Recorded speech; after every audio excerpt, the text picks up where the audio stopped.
Olá, pessoal. Agora a gente vai falar sobre o estágio de issue, ou despacho de instruções. O que a gente está fazendo agora? A gente está começando a caminhar em direção à execução propriamente dita da instrução. Então, tentando um pouquinho recapitular, nós tivemos um primeiro estágio de busca de instruções. A gente fazia a busca dessa instrução. Na sequência, nós trabalhamos num estágio de decodificação. E depois que a instrução era decodificada, a gente teve um estágio de rename, que foi o estágio que tinha o rename, que era o estágio de allocation. E aí vamos primeiro falar agora, na sequência agora, né, nós temos o estágio de issue.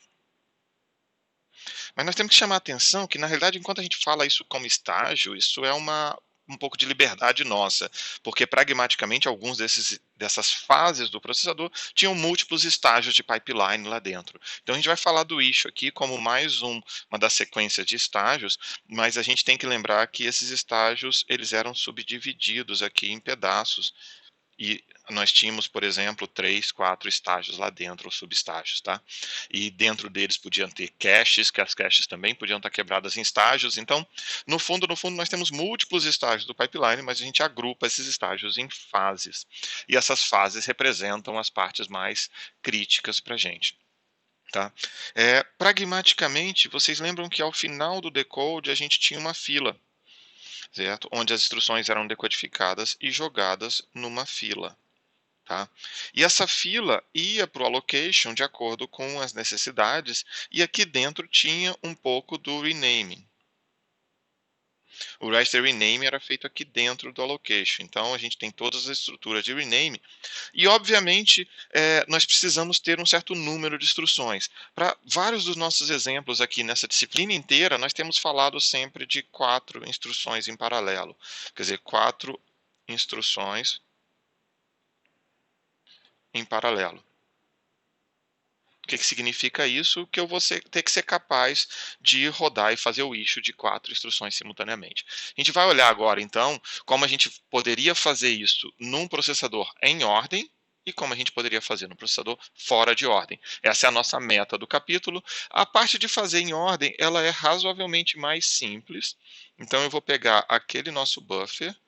Eu estou supondo que meu buffer só tem 4 instruções, quer dizer, eu acabei de decodificar 4 instruções, fiz a alocação de 4 instruções, então eu coloquei a instrução a B, a C e a D, em ordem que elas aparecem na sequência esperada do programa. Isso quer dizer, ou os PCs estão em ordem, então eu peguei a instrução da posição 1000, 1004, 1008 ou 1012, ou se teve algum branch ali, o branch prediction me disse, então poderia ter a 1000, a 1004, de repente a 1020, a 1024, porque o branch prediction mandou saltar.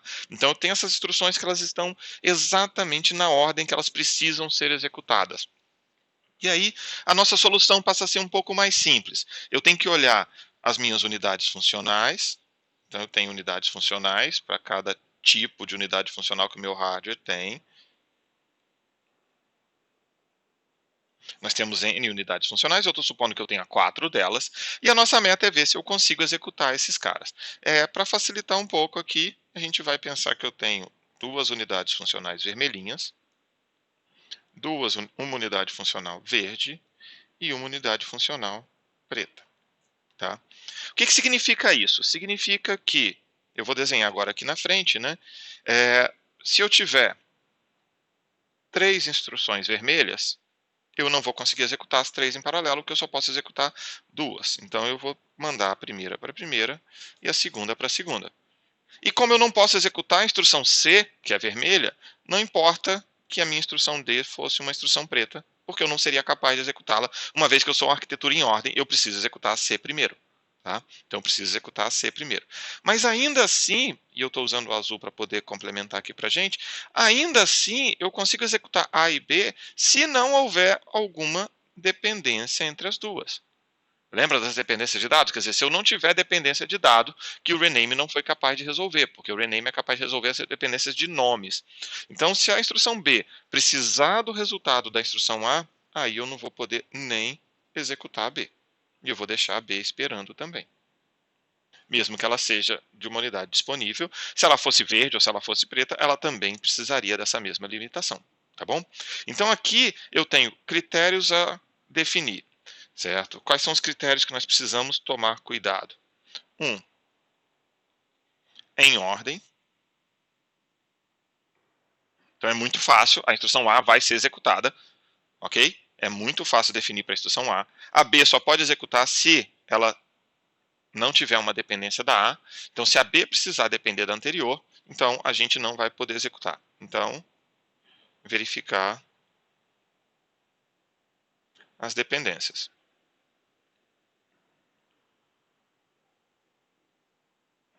E a terceira, verificar os recursos disponíveis. E aí tem uma característica importante aqui, pessoal, que a gente tem que tentar olhar, é que eu estou fazendo de forma razoavelmente simples as unidades funcionais. A gente vai ver que elas podem gastar mais tempo, então se elas gastam mais tempo, eu preciso ser capaz de olhar o recurso também no tempo, tá? Então a gente vai ter que trabalhar com algumas estruturas que dizem que uma unidade funcional vai ser ocupada por mais tempo. Por exemplo, muitos processadores, a unidade de divisão de ponto flutuante gasta mais de um ciclo.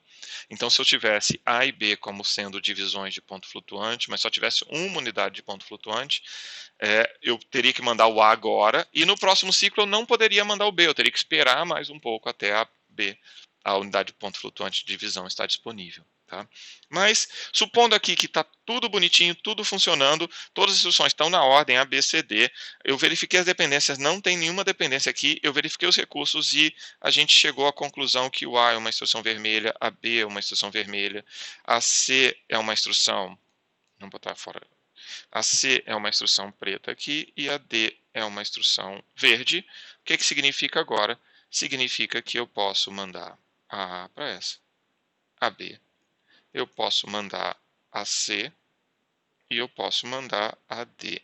Observa que eu estou executando em paralelo essas instruções e elas estão sendo, no caso que eu troquei propositalmente a C e a D de cor, para não casar direto com as unidades funcionais aqui, elas estão sendo executadas em paralelo. Eu consigo executar 4 instruções em ordem em paralelo. Eu só despacho as instruções na ordem que elas estão, então a A tinha disponível uma unidade funcional, a B tinha disponível outra unidade funcional, a C tinha disponível uma unidade funcional, observa que a UF preta lá embaixo estava disponível, a D também tem uma unidade funcional disponível, logo nós fomos capazes de fazer essa alocação aqui sem problema. Tudo bem? E aí, obviamente, é importante que a gente pense aqui no final. Eu preciso encerrar essas instruções, ok? Na devida ordem delas, tá? Então eu preciso ter o resultado A, B, C e D aqui como resultado disponível. Tá? A gente vai falar sobre isso depois lá no estágio de commit, mas a gente vai trabalhar com essas execuções. Eu executei em paralelo e a gente vai ter que ordenar essas instruções posteriormente.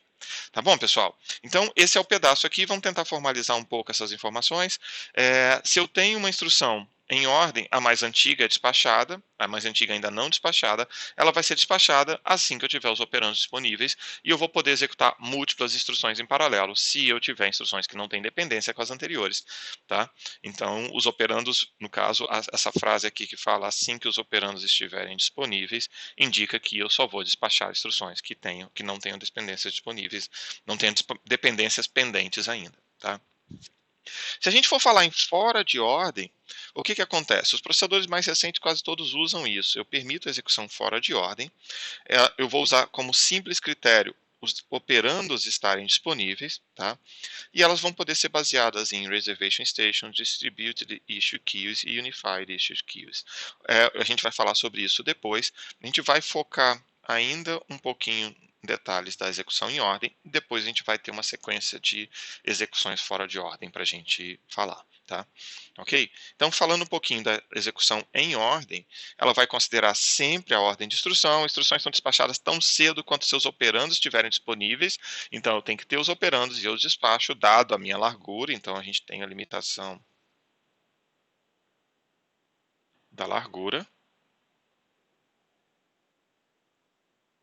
do pipeline, né? E na realidade, lembrando isso, né, como eu mostrei com exemplos de cores, é largura por tipo de operação, né? por tipo de operação. Não é que é uma largura qualquer, é a largura por tipo de operação. Eu só posso trabalhar com certos tipos de operação e aí eu vou ter a largura. Nós temos então duas unidades importantes que a gente precisa trabalhar, que é um scoreboard e duas tabelas. O que que significa isso? Eu tenho a tabela com as dependências de dados e com as restrições de hardware. Então, basicamente, o que que nós estamos falando aqui? Nós estamos falando que a minha lógica de despacho, eu vou olhar o meu registrador de origem e aí eu vou ter alguma informação nessa tabela, certo? Se o registrador não está disponível, então essa instrução não pode ser despachada, ok? Eu vou olhar se esse registrador está disponível no banco de registradores, então eu já acabei, eu fiz o rename, a minha estrutura de banco de registradores está disponível, eu vou lá e vou fazer essa leitura, eu posso fazer essa leitura agora, ou posso deixar para fazer a leitura postergada, tá? E se ele vai estar na rede de bypass, quer dizer, foi resultado de alguma operação que está saindo, e eu vou poder buscar essa informação antes mesmo de escrever no banco de registradores. Eu posso tentar escrever no banco de registradores e usar essa bypass network aqui para fazer a leitura do dado. Além disso, eu tenho a tabela de recursos, então cada recurso nosso está aqui. Eu vou até trocar, só para relembrar aquela nossa tabela de cores, eu tenho duas setinhas, duas colunas vermelhas, uma coluna verde e uma coluna preta aqui. E é importante lembrar que às vezes uma única instrução, como a gente já mencionou, às vezes ela gasta uma unidade funcional mais de uma vez. Então isso aqui pode ser a restrição de recurso de uma única instrução. Aquela divisão, por exemplo, que a gente fez, ela pode nos levar a usar três unidades de tempo, tá? Então, relembrando, isso aqui é tempo. E o que a gente está falando é, nesse caso aqui específico, no tempo 0, no tempo 1, no tempo 2, no tempo 3, o que eu tenho disponível de recurso. Uma instrução, e por que eu preciso fazer isso? Porque as unidades funcionais às vezes precisam ser usadas, uma instrução precisa usar mais do que uma unidade funcional. Então, nesse caso aí, é bem importante a gente lembrar e usar a unidade funcional correta. Então, por exemplo, eu vou usar a unidade funcional, eu vou fazer uma operação de load. A operação de load precisa usar, por exemplo, uma ALU, para poder fazer uma conta, e depois ela precisa usar a parte de memória. Tá? As instruções de acesso à memória a gente vai falar separadamente, mas isso aqui serve de bom exemplo, porque é muito claro que eu preciso fazer a conta do endereço e depois acessar a memória. Então, uma única instrução poderia ter feito essa reserva desse jeito. Primeiro reserva a LU e algum tempinho depois ela reserva a outra unidade. Ah, e se não tiver disponível uma das duas, você espera para poder fazer a disponibilidade. Lembrando que quando a gente está fazendo a execução em ordem, se essa é a instrução mais importante desse momento, se ela é a primeira instrução da fila, eu simplesmente vou ter que esperar. E qualquer outra que eu não conseguir executar, eu vou esperar até que ela seja disponível para executar. Tá bom? Ok, pessoal? Então, com isso, a gente faz essa parte da execução em ordem. Tá? E no próximo vídeo eu vou falar para vocês sobre execução fora de ordem. Ok? Obrigado. Tá?